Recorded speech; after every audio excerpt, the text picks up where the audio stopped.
Lo natural, de alguna manera, es lo dado, lo no transformado por el hombre.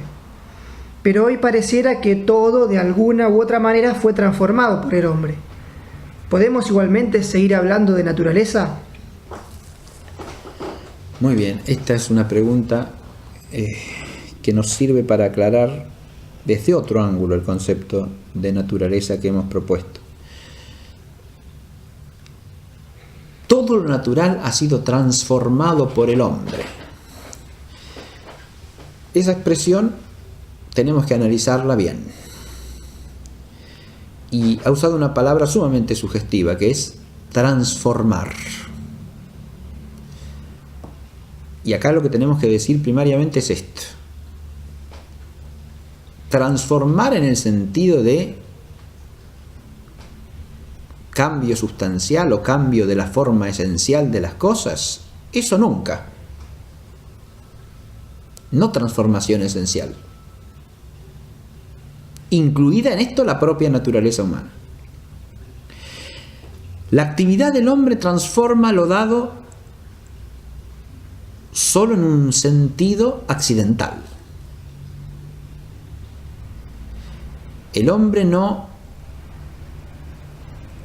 es autor de la naturaleza de las cosas, ni de su propia naturaleza. Su actividad es transformadora solo en un sentido accidental. Es decir,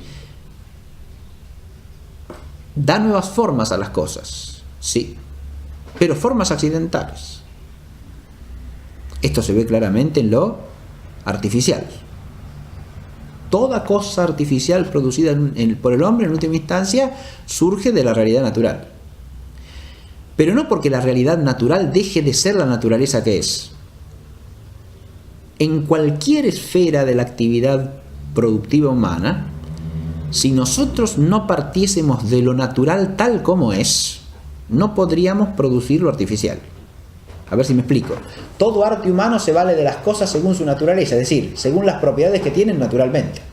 Si no las tuviesen como naturaleza, no les servirían al arte humano para lo que le sirven. Y si el hombre lo que hiciese fuese transformar sustancialmente esas cosas, dejarían de ser materiales útiles para el arte humano.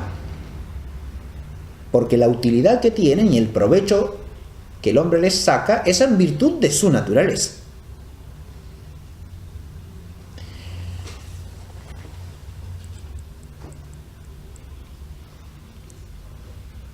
En este terreno, hoy día, y hoy día es un hoy día bastante largo ya, se tiende a exagerar la capacidad transformadora del hombre.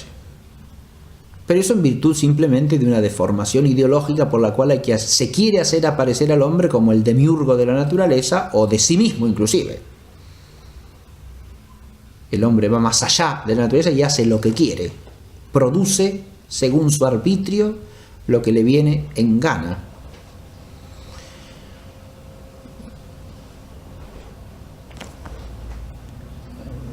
De eso se vanaglorió hace un poco tiempo un legislador nacional argentino en relación con las propuestas modificaciones del Código Civil, de que ahora estamos en capacidad de ir mucho más allá de la naturaleza y de producir las cosas como nosotros queramos, inclusive en la procreación y en la generación de nueva vida humana. Hacemos lo que queremos artificialmente. Producimos al hombre según nuestro arbitrio. Ahora, aún en las más artificiosas formas de intervención en esa esfera, el hombre no hace más que introducir modificaciones accidentales. Sean estas o no moralmente legítimas, que es otro problema. Esta es la otra confusión grosera en que se suele incurrir hoy día. Porque se puede hacer está bien, lo cual es un evidente sofisma.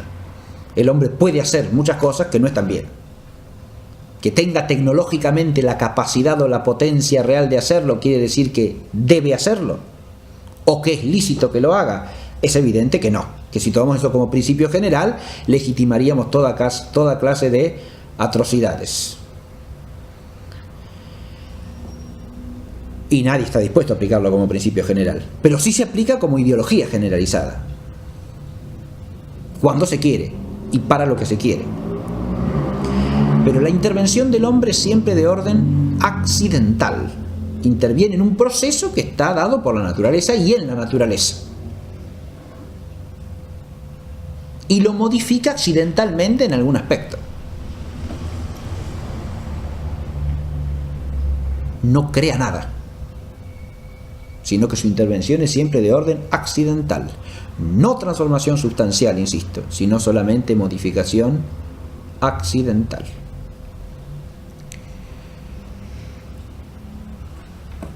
Ese es el límite de su actividad. Es un límite natural. Es un límite que está dado por la realidad en su conjunto. El hombre, como ser racional, espiritual, tiene la capacidad de conocer el ser de las cosas y a partir de eso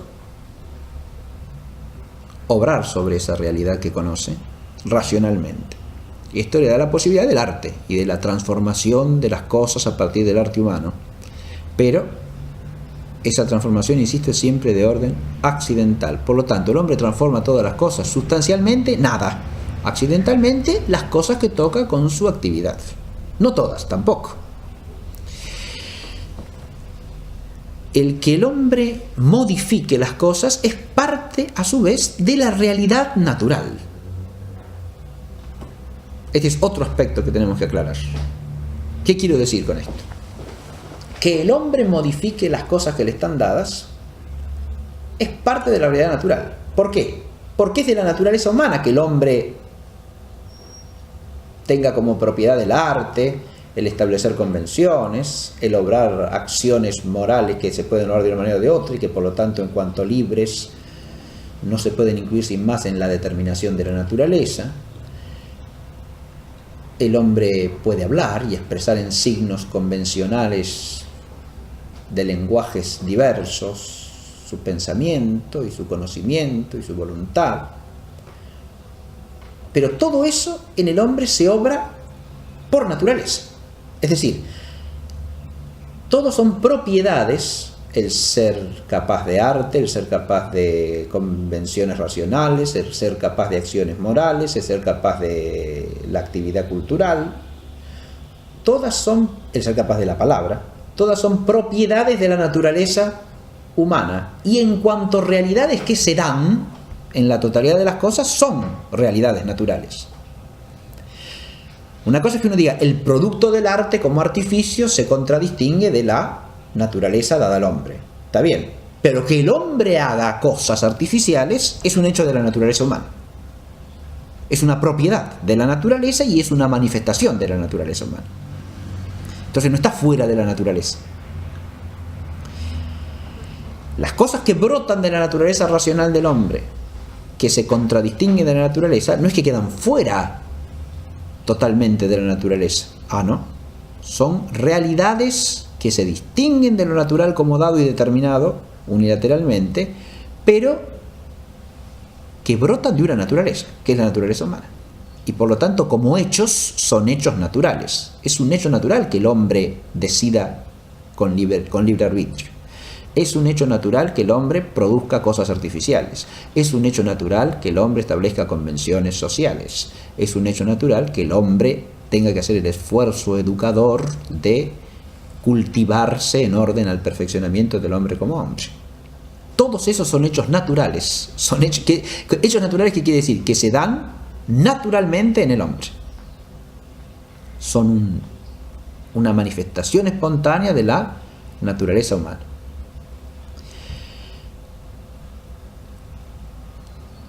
Estas actividades que naturalmente se dan en el hombre y por lo tanto forman parte del orden total de la naturaleza, que incluye a la naturaleza humana, son actividades que generan cosas que no se pueden llamar naturales sin más, precisamente porque pueden darse de una manera o de otra. No se dan al modo del resto de las cosas naturales, sino que se dan según esa naturaleza singular que es la naturaleza humana.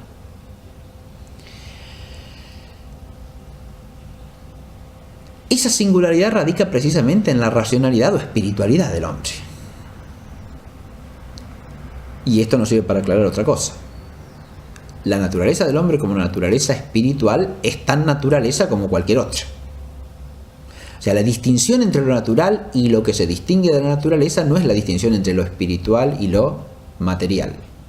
Es una distinción que pasa por otro lado. Lo que se distingue de la naturaleza, sin más, es aquello que brotando de la naturaleza no está determinado unilateralmente por la naturaleza. Esa no determinación unilateral tiene que ver precisamente con la singularidad de una naturaleza, en el orden de las cosas sensibles, por lo menos que es la naturaleza humana. Por ser esta espiritual. Pero su espiritualidad es tan natural como la materialidad de otros seres. Al hombre le es tan natural la espiritualidad en el sentido de la intelectualidad y racionalidad y ontológicamente de la naturaleza espiritual del principio vital, o sea, del alma humana, le es tan natural como a la roca granítica la pura materialidad, o al ser de un árbol la materialidad viviente, vegetativa. Cuando hablamos de naturaleza no tenemos que caer en la idea de lo meramente material.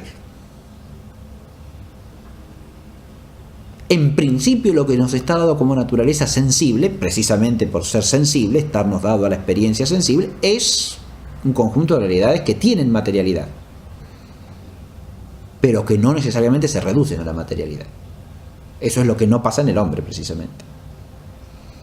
Tampoco pasan los seres vivientes que se reduzcan sin más a una materialidad inerte, porque no son seres inertes, son seres vivientes, o sea que son seres corpóreos pero que tienen una perfección esencial distinta a la del mundo inorgánico.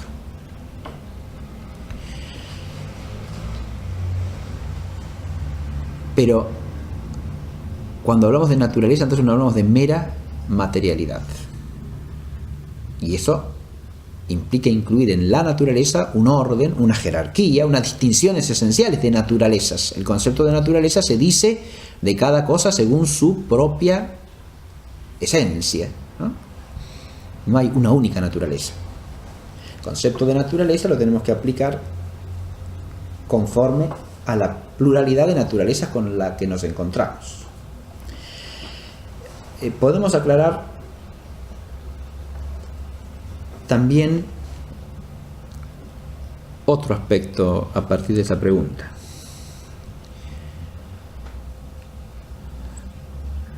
La capacidad transformadora del hombre, dijimos, es accidental y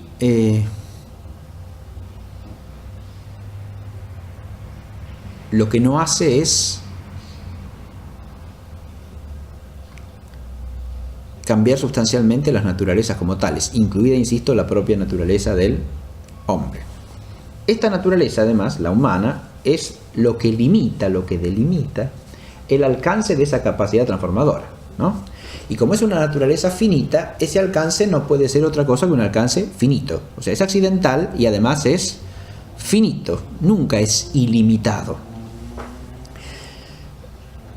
En todas las esferas del quehacer humano que podemos contradistinguir de lo natural como determinado unilateralmente, el hombre tiene capacidad de obrar de un modo o de otro, pero no de una manera absolutamente indeterminada o absolutamente variable. Hay cierta indeterminación posible con límites. El hombre no puede hablar de cualquier manera en absoluto. Su capacidad de libre acción es una capacidad limitada. Y precisamente los límites vienen de su propia naturaleza y del conjunto de la realidad. Lo que el hombre puede hacer no coincide con lo que el hombre caprichosamente pretenda hacer. Son dos cosas distintas. Ni mucho menos con lo que el hombre presuma ideológicamente hacer cuando esa presunción ideológica está ella misma desmesurada o desproporcionada según una autoexaltación soberbia del hombre mismo. Esto último es importante tenerlo en cuenta hoy día, porque nosotros nos tropezamos con esa especie de jactancia del hombre de que puede hacerlo todo según su voluntad. Y si hay algo que el hombre ha podido captar a lo largo de milenios de civilización, en todas las grandes tradiciones, es precisamente que la voluntad del hombre sola, primero que nada, sola quiere decir sin apoyo en la verdad objetiva o sin un apoyo trascendente, se transforma en una cosa oscura, últimamente sombría, que tiende al absurdo y que tiende hasta a la nada, porque la voluntad tiene que ser de algo entendido claramente como tal, y si no es voluntad de nada, y la voluntad de nada es nihilismo, es voluntad de nada, se anula a sí misma, quiero decir. Si no partimos del discernimiento de algo que nos aparece como bueno, no hay voluntad alguna. Ahora, en última instancia, como somos racionales, pretendemos que eso que nos aparece como bueno sea objetivamente bueno. No nos conformamos con que sea una apariencia de bien. Pero por otro lado, la voluntad del hombre se experimenta como algo finito, como algo limitado. Si el hombre en todas las tradiciones ha entendido con nitidez que su mero querer no basta para nada. Pretender que la voluntad humana lo logra todo porque sí, es un absurdo insensato, imprudente, contrario al sentido común, porque la limitación de la voluntad es algo que el hombre experimenta desde la infancia. Una cosa es querer algo y otra cosa es que eso realmente sea posible, ¿no? El querer humano puede y fácilmente tiende a desmesurarse, a desproporcionarse, a perder la medida de las cosas, de la realidad y de la propia naturaleza del hombre. Por eso, algo que hay que tener en cuenta cuando se habla de la transformación de la realidad natural por el hombre es no solo que la transformación es accidental, sino que también es limitada, que el hombre en última instancia está inserto en un orden que lo trasciende, quiéralo o no, tenga la voluntad de aceptarlo o no, es así. Y de hecho ese orden que lo trasciende le pone límites a su actividad y límites a su capacidad de querer con fundamento objetivo, es decir, a su voluntad en cuanto a voluntad de algo realmente posible. Si uno tiene en cuenta esto, advertirá, a más de eso que dije hace un rato, de que todo lo que brota de la naturaleza humana es en cuanto hecho natural, ¿no? Uno advertirá que esas transformaciones que el hombre opera en el entorno y en el conjunto de la realidad natural forman parte de la naturaleza en la medida en que brotan de una naturaleza racional que es la humana, aunque no son meramente naturales en cuanto que el hombre puede hacerlas brotar ordenada o desordenadamente. Y ahí se ve de nuevo la diferencia, ¿sí? Si el hombre eso que puede hacer para transformar el medio lo hace con un orden objetivo de verdad y de bien, será una transformación perfectamente conforme al orden de la naturaleza y por lo tanto no alterante del orden natural. Ahora, cuando el hombre se desmesura, accidentalmente puede introducir desórdenes, y de hecho los introduce en la vida de relación con el entorno material, por ejemplo, o en la vida de relación con los demás hombres, que es donde más graves distorsiones puede el hombre introducir del orden fundado en la naturaleza, en la vida de relación social, quiero decir, ¿no? Muchos más graves que los que pueden afectar al conjunto del cosmos material, digamos así, ¿no? En este otro terreno hoy día existen incluso exageraciones, por lo menos según lo que yo alcanzo a entender a partir de lo que me dicen los expertos en la materia, cosa que yo no soy, ¿no? Por ejemplo, los astrofísicos, cuando se habla de los cambios climáticos o de el impacto ambiental de la industria humana, suelen poner las cosas en un lugar mucho más moderado que cierta prensa que circula hoy día abundantemente. Primero que nada porque los cambios climáticos están fundamentalmente asociados a movimientos propios de la Tierra y no tienen básicamente nada que ver con la actividad humana sobre la Tierra. O sea, las variables fundamentales que existen en el clima como fenómeno universal no se deben a la actividad humana. Sí están asociados los cambios, que son enteramente naturales en este sentido, a movimientos y desplazamientos que tiene la Tierra, a veces con ciclos muy prolongados. Además de los movimientos más simples y fácilmente conocidos, ¿no? Y lo mismo pasa con la cuestión de la contaminación, por ejemplo, ¿no? El hombre puede a través de su actividad contaminar el entorno industrial, pero según los el entorno dado en la realidad material circundante. Si tendemos a llamarlo entorno natural por oposición al hombre, ya incurrimos en un error filosófico. El hombre es tan natural como el pino del bosque, si es que si creció naturalmente y no está plantado por el hombre, que tampoco es todo natural. Entonces, el hombre es tan natural, es tan parte de la naturaleza como todo lo demás, ¿no? Entonces, es vicioso poner hombre a naturaleza sin más. Que el hombre haga cosas que se distinguen de lo natural, concedido. Que el hombre no sea una realidad natural, eso sí que no. Entonces, cuando se habla de naturaleza hay que incluir al hombre en la naturaleza. La realidad natural en su sentido clásico lo incluye al hombre. No es una realidad sin hombre. Esta es otra distorsión del término. Solemos entender por naturaleza simplemente el paisaje dado al hombre sin modificación cultural. Y en ese sentido, claro, en la medida en que el hombre se instala en un lugar y algo transforma, ciertamente, tiende naturalmente a eso. Y ese es un hecho natural.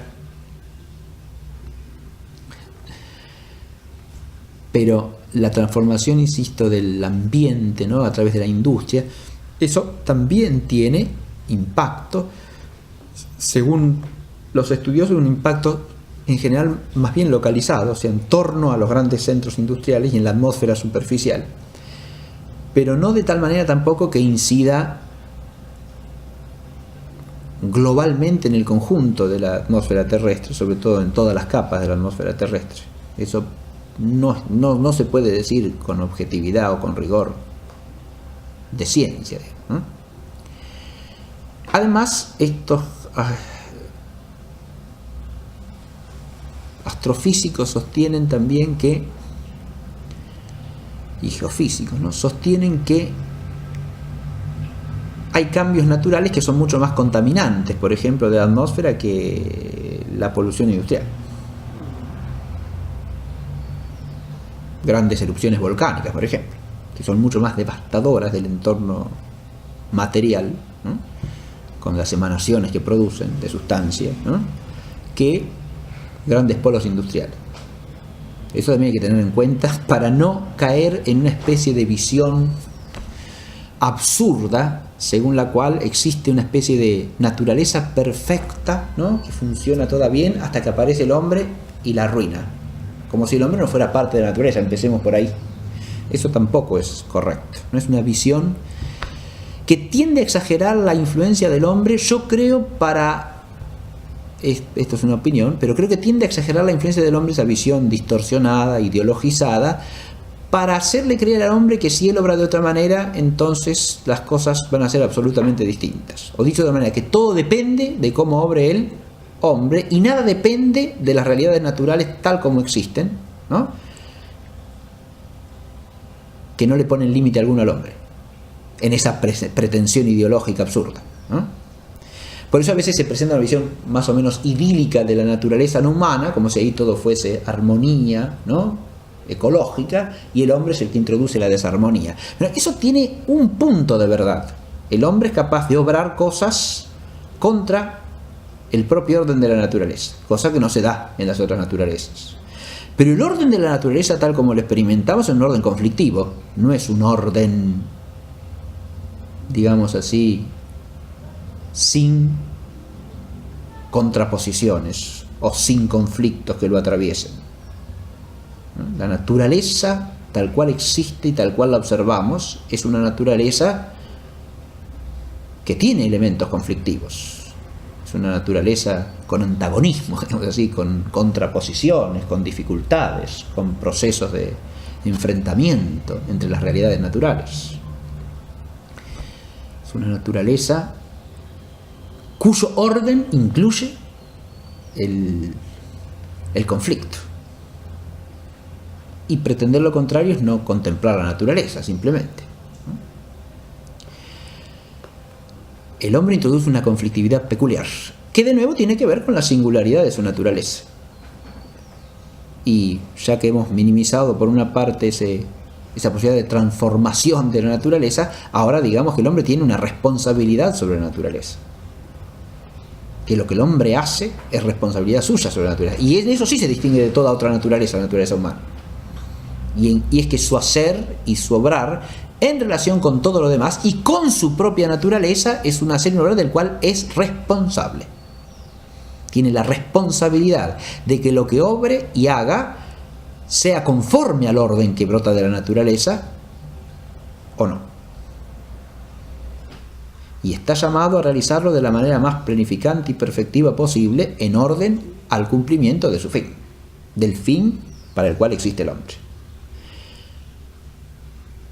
Este fin último, el hombre por su sola razón no lo puede alcanzar a captar, pero sí puede alcanzar a captar por su razón un fin de planificación de la vida humana en cuanto a vida profundamente ordenada según la verdad y según el bien, en orden a que el hombre se ponga en su sitio en relación con todos los demás seres de la realidad natural y últimamente en relación con Dios como principio de toda naturaleza.